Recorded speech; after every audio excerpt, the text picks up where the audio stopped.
Everyone, welcome back to our channel learn part. मैं हूँ निधि और आज हम पढ़ने वाले हैं क्लास 6 का हिंदी का पार्ट नंबर 2 बचपन। तो चलिए पाठ शुरू करते हैं। मैं तुम्हें अपने बचपन की ओर ले जाऊंगी। तो इस पाठ की लेखिका है कृष्णा सोपती है कि मैं तुम्हें अपने बचपन की ओर ले जाऊंगी। मैं बताऊंगी कि बचपन में मैं कैसी हुआ करती थी। मैं तुमसे कुछ इतनी बड़ी हूँ कि तुम्हारी दादी भी हो सकती हूँ, तुम्हारी नानी भी, बड़ी बुआ भी, बड़ी मौसी भी। परिवार में मुझे सभी लोग जीजी कहकर ही पुकारते हैं। तो कृष्णा सोपती जी कह रही हैं कि मैं तुमसे काफी बड़ी हूँ, मैं तुम्हारी दादी की उम्र भी हो सकती हूँ, तुम्हारी नानी भी हो सकती हूँ, बड़ी बुआ भी और बड़ी मौसी भी, और परिवार में इसीलिए मुझे सब जीजी कहकर पुकारते हैं। जीजी का मतलब है दीदी। हाँ, मैं इन दिनों कुछ बड़ा बड़ा यानी उम्र में सयाना महसूस करने लगी हूँ। सयाना का मतलब बच्चों समझदार। तो मैं उम्र काफी हो गई है, जैसे कि लेखिका ने बताया कि मैं तुम्हारी दादी भी हो सकती हूँ और नानी भी, तो इसीलिए मैं काफी समझदार महसूस करने लगी हूँ। शायद इसीलिए कि पिछली शताब्दी में पैदा हुई थी। तो मैं समझदार महसूस किस लिए करने लगी हूँ? क्योंकि मैं 100 साल, शताब्दी का मतलब होता है 100 साल, तो मैं पिछली शताब्दी में पैदा हुई थी। मेरे पहनने ओढ़ने में भी काफी बदलाव आए हैं। तो जैसे मैं पहले बचपन में पहनती ओढ़ती थी, जो ड्रेसेस पहना करती थी, और जो मैं आज पहनती हूँ उसमें काफी बदलाव आ चुके हैं। पहले मैं रंग बिरंगे कपड़े पहनती रही हूँ, नीला, जामुनी, ग्रे, काला, चॉकलेटी, तो ये सारे मतलब डार्क कलर। अब मन कुछ ऐसा करता है कि सफेद पहनो। तो लेखिका की अब उम्र हो गई है, तो अब उनका मन ये ऐसे चटकीले रंगों को पहनने का नहीं करता, रंग बिरंगे कपड़ों को पहनने का मन नहीं करता। अब उनका मन क्या करता है कि वे सफेद कपड़े पहने, गहरे रंग के कपड़े नहीं, हल्के रंग के। मैंने पिछले दशकों में तरह तरह की पोशाकें पहनी है, मतलब पिछले 10 सालों में, दशकों का मतलब है 10 साल, तो पिछले 10 सालों में लेखिका ने तरह तरह की पोशाकें, ड्रेसेस पहनी है। पहले वो फ्रॉक पहना करती थी। तो बच्चों आप देख रहे हो फ्रॉक में क्या है, ये ऊपर जो लगा है इसे हम आगत ध्वनि कहते हैं। जब भी कोई हम इंग्लिश का वर्ड हिंदी में लिखते हैं तो हम उसमें आगत ध्वनि लगाते हैं। तो जैसे कि फ्रॉक एक इंग्लिश वर्ड है, तो उसे हमें हिंदी में लिखा है, तो इसीलिए हमने यहाँ पे फ्रॉक में आगत ध्वनि लगाई है। फिर निक्कर, वॉकर, स्कर्ट, लहंगे, गरारे, और अब चूड़ीदार और घेरदार कुर्ते। गरारे क्या होता है? गरारे नीचे से जैसे पजामा स्टाइल में होता है और काफी ब्रॉड होता है नीचे से, और चूड़ीदार और घेरदार कुर्ते। बचपन के कुछ फ्रॉक तो मुझे अब तक याद है। लेखिका कह रही है जो मैंने बचपन में फ्रॉक पहने थे वो मुझे आज तक भी याद है। हल्की नीली और पीली धारी वाला फ्रॉक। तो इनमें से एक फ्रॉक ऐसा था जिसमें हल्की नीली और पीली धारी थी। धारी का मतलब स्ट्रिप्स थी फ्रॉक में, कैसे कलर की, हल्की नीली और पीली। गोल कॉलर, तो ऊपर का जो कॉलर था वो गोल था, और जो बाजू थी फ्रॉक की उस पे भी गोल कफ था। एक हल्के गुलाबी रंग का बारीक चुन्नटों वाला घेरदार फ्रॉक। तो एक फ्रॉक ऐसा था जो कि गुलाबी रंग का था और उसमें बारीक बारीक चुन्नटें थी, बारीक बारीक प्लेट सी बनी हुई थी। नीचे गुलाबी रंग की फ्रिल थी और गुलाबी रंग की नीचे फ्रिल थी, ऐसे की जैसे ऐसे नीचे ऐसे फ्रिल बनी हुई थी। उन दिनों फ्रॉक के ऊपर की जेब में रुमाल और बालों में इतराते रंग बिरंगे रिबन का चलन था। तो उन दिनों जब लेखिका बचपन की बात कर रही है अपनी, तो बचपन में जब वो थी तो फ्रॉक के ऊपर कैसा ट्रेंड था, चलन मतलब जो चल रहा है, जो रिवाज था उस टाइम पे। फ्रॉक के ऊपर ना वो जेब में रुमाल और बालों में इतराते रंग बिरंगे रिबन, जैसे बालों को बांधने के लिए रिबन का प्रयोग करा जाता था, तो वो रंग बिरंगे रिबन लगाया करती थी। लेमन कलर का बड़े प्लेटों वाला गरम फ्रॉक जिसके नीचे फर टंगी थी, और एक उनका लेमन कलर का फ्रॉक था और बड़े बड़े प्लेट्स थे उसमें, और गरम फ्रॉक था मतलब ठंड का फ्रॉक था, टंगी थी, टंगी का मतलब लगी हुई थी। 2 ट्यूनिक भी याद है। ट्यूनिक क्या होता है बच्चों? जैसे कि आपने ऐसी ड्रेस देखी हो जो ऊपर से नीचे तक होती है, यहाँ तक नीज तक, तो उसे ट्यूनिक कहते हैं। 2 ट्यूनिक भी याद हैं, एक चॉकलेट रंग का और अंदर की कोटी प्याजी। तो उनके पास 2 ट्यूनिक थे उस टाइम पे। एक तो चॉकलेट रंग का था और जिसके अंदर की जो कोटी थी वो कौन सी कोटी का मतलब है टॉप, जो अंदर का टॉप था वो प्याजी रंग का था। और दूसरी जो उनकी ट्यूनिक थी वो ग्रे और उसके साथ सफेद कोटी थी। मुझे अपने मोजे और स्टॉकिंग भी याद है। तो लेखिका को अपने, अभी तो लेखिका ने किसकी बात करी, फ्रॉक की बात करी, अपनी ड्रेसेस की बात करी जो वो पहना करती थी। अब लेखिका बता रही हैं कि मुझे अपने मोजे और स्टॉकिंग, क्या होता है जो लंबी लंबी जुराबों को स्टॉकिंग कहते हैं, तो लेखिका को वो भी याद है अभी तक। बचपन में हमें अपने मोजे खुद धोने पड़ते थे, तो लेखिका को बचपन में अपने मोजे, अपनी जो सॉक्स थी वो खुद ही धोनी पड़ती थी। वह नौकर और नौकरानी को नहीं दिए जा सकते थे, इसकी सख्त मनाही थी। तो इसके लिए उन्हें मना किया जाता था। सख्त मनाही मतलब पूरी तरह से उन्हें मना किया जाता था कि आपको अपनी जो जुराबे हैं, सॉक्स हैं, वो नौकर या नौकरानी को नहीं देनी, वो तुम्हें खुद ही धोनी है।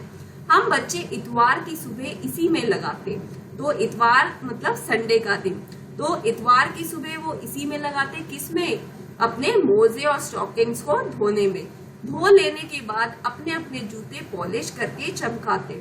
फिर जब वो अपने सॉक्स और स्टॉकिंग्स को धो लेते, उसके बाद वो अपने जूतों पे पॉलिश करा करते थे।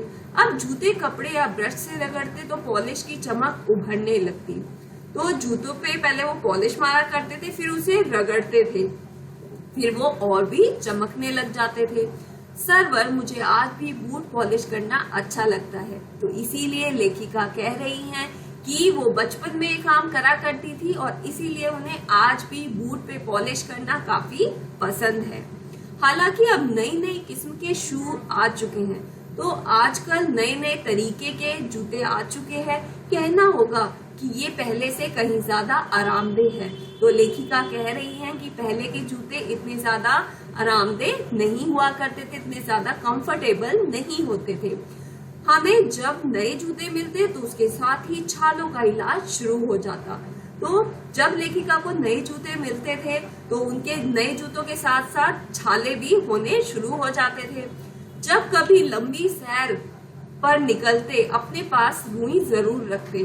तो लेखिका जब लंबी सैर पे निकलते थे तो वो अपने साथ रुई जरूर रखते थे, ताकि वो जूतों मोजों के अंदर रुई अंदर डाल ले, ताकि उनके छाले ना बने। हमारे तुम्हारे बचपन में तो बहुत फर्क हो चुका है। तो लेखिका कह रही हैं जो हमारा बचपन था, जो मेरा बचपन था, लेखिका का बचपन था, वो आज के तुम्हारे बचपन से काफी अलग है।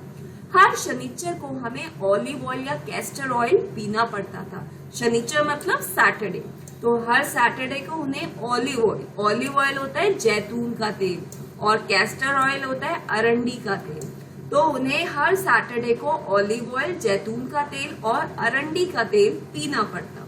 यह एक मुश्किल काम था। तो कैस्टर ऑयल में तो वैसे ही काफी महक आती है, तो ये उनके लिए बहुत ही मुश्किल काम था। शनिचर को सुबह से ही नाक में इसकी गंध आने लगती थी, तो उन्हें पहले ही पता होता था कि आज सैटरडे है और आज उन्हें ये ऑलिव ऑयल और कैस्टर ऑयल पीना है। तो उनकी नाक में पहले ही उसकी बदबू आने लग जाती थी। छोटे शीशे के ग्लास जिन पर ठीक खुराक के लिए निशान पड़े रहते, उन्हें देखते ही मितली होने लगती।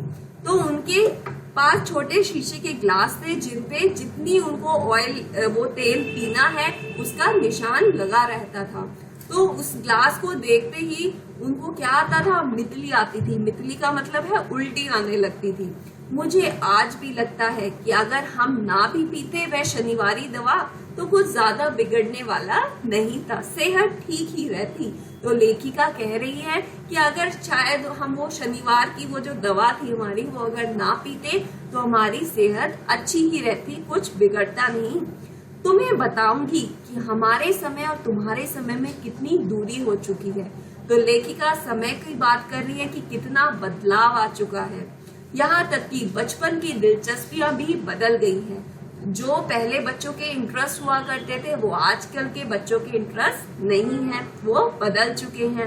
याद रहे उन दिनों कुछ घरों में ग्रामोफोन थे, रेडियो और टेलीविजन नहीं थे। तो ग्रामोफोन गाने सुनने का एक यंत्र है जिससे गाने सुने जाते हैं। तो पहले घरों में रेडियो और टेलीविजन नहीं हुआ करते थे, ग्रामोफोन का प्रयोग किया जाता था। हमारे बचपन की कुल्फी आइसक्रीम हो गई है, तो जो वो बचपन में कुल्फी खाया करते थे अब वो आइसक्रीम में बदल गई है। कचौड़ी समोसा, तो पहले बच्चे कचौड़ी और समोसा खाया करते थे, लेकिन आजकल पैटीज में बदल गया है। शहतूत और फालसे और खसखस। शहतूत क्या होता है? ये फल है और फालसे भी एक फल का नाम है। तो वो शहतूत, फालसे और खसखस के फल के शरबत पिया करते थे, लेकिन आजकल वो किसमें बदल गया है? कोक और पेप्सी में। उन दिनों कोक नहीं, लेमनेड, विम्टो मिलती थी। तो उन दिनों लेखिका बता रही हैं कि कोक नहीं मिला करती थी, लेमनेड और विम्टो मिलती थी। शिमला और नई दिल्ली में बड़े हुए बच्चों को वैंगर्स और डेविको रेस्तरां की चॉकलेट और पेस्ट्री मजा देने वाली होती। तो शिमला और नई दिल्ली के जो बच्चे थे वो रेस्टोरेंट में जाते थे। रेस्तरां मतलब रेस्टोरेंट, कौन से? वैंगर्स और डेविको के, जहाँ पे वो चॉकलेट और पेस्ट्री खाते थे। और हम भाई बहनों की ड्यूटी लगती कि शिमला मॉल से उन्हें ब्राउन ब्रेड लाना है। हमारा घर मॉल से ज्यादा दूर नहीं था, तो लेखिका बता रही है कि उनका घर मॉल से ज्यादा दूर नहीं था। एक छोटी सी चढ़ाई और गिरजा मैदान पहुंच जाते। तो उन्हें शिमला में घर था, तो पहाड़ों का इलाका है, तो उन्हें एक छोटी सी चढ़ाई करनी पड़ती थी और वो गिरजा मैदान पहुंच जाते थे। वहां से एक उतराई उतरते और मॉल पर, फिर वो नीचे की तरफ उतरते थे, फिर मॉल आ जाता था। कन्फेक्शनरी काउंटर पर तरह तरह की पेस्ट्री, तो वो वहाँ पे कन्फेक्शनरी काउंटर पे तरह तरह की वो पेस्ट्री और चॉकलेट की खुशबू मन भावनी हुआ करती थी। हमें हफ्ते में एक बार चॉकलेट खरीदने की छूट थी। तो लेखिका बता रही हैं कि वो हफ्ते में, वीक में वो एक बार ही चॉकलेट खा सकते थे। सबसे ज्यादा मेरे पास ही चॉकलेट टॉफी का स्टॉक रहता। तो लेखिका के पास ही सबसे ज्यादा चॉकलेट और टॉफी का स्टॉक रहता था, मतलब भंडार रहता था। मैं चॉकलेट लेकर खड़े खड़े कभी ना खाती, तो मैं चॉकलेट को जबी वहीं कभी नहीं खाती थी। घर लौटकर वापस जब आ जाती थी तब साइड बोर्ड पर रख देती थी। साइड बोर्ड क्या होता है? छोटी मेज। तो साइड बोर्ड पे रख देती थी अपनी चॉकलेट, और रात को जब सोने से पहले लेट कर मजे से लेखिका अपनी चॉकलेट और टॉफीज को खाया करती थी। शिमला के काफल भी बहुत याद आते हैं। शिमला के काफल एक फल का नाम है, तो लेखिका को शिमला के काफल बहुत याद आते हैं, जो कि खट्टे मीठे, कुछ एकदम लाल और कुछ गुलाबी और रस भरी। सोचकर ये मुंह में पानी भर आए। चेस्टनट एक और गजब की चीज। और चेस्टनट क्या होता है? एक सूखा मावा। और चेस्टनट, आप जैसे वाटर चेस्टनट की बात करें तो वो जो सिंगाड़े होते हैं जो ग्रीन कलर के, वो तालाब में पाए जाते हैं, तो वो वाटर चेस्टनट होते हैं। तो चेस्टनट एक और गजब की चीज। आग पर भूने जाते, तो लेखिका क्या करती थी? चेस्टनट को आग पे भूनते थे और फिर उसे छिलके उतार कर मुंह में मजे लेते थे। चना जोर गरम और अनारदाने का चूरण। और लेखिका अपनी चीजें बता रही है जो कि वो बचपन में खाया करती थी।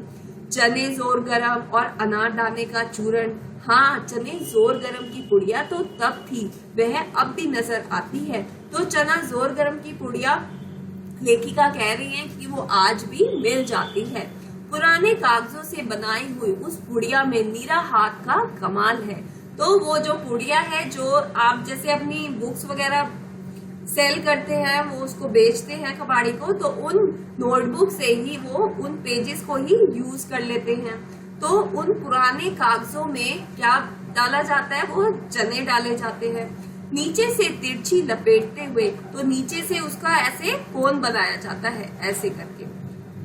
ऊपर से इतनी, तो ये ऊपर से ऐसे चौड़ी होती है और नीचे से ऐसे तिरछी होती है। चने आसानी से हथेली पर पहुंच जाए, तो चने क्या है? यहाँ से आप पकड़ लो और ये यहाँ से उड़ेल के आसानी से अब आपके हाथ में पहुंच जाते हैं। एक वक्त था जब फिल्म का गाना चना जोर गरम बाबू मैं लाया मजेदार चना जोर गरम, तो लेखिका कह रही है ये फिल्म का गाना जो कि उन दिनों बहुत चलन में था।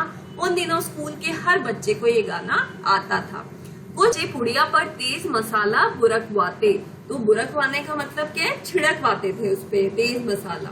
पूरा गिरजा मैदान घूमने तक यह पुड़िया चलती। तो जो बच्चों गिरजा मैदान क्या है, गिरजा मतलब चर्च।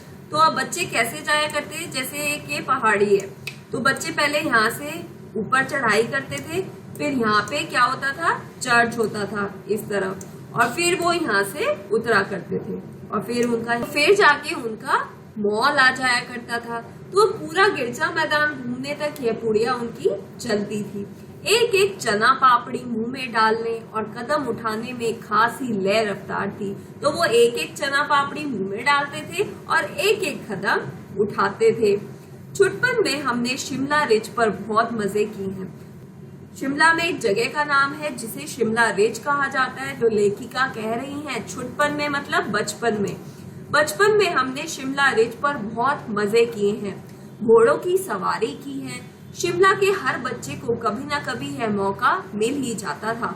तो लेखिका कह रही हैं शिमला के हर बच्चे को कभी ना कभी यहाँ पे शिमला रिज पे आके घोड़सवारी करने का मौका मिल ही जाया करता था। सो आज के लिए इतना ही।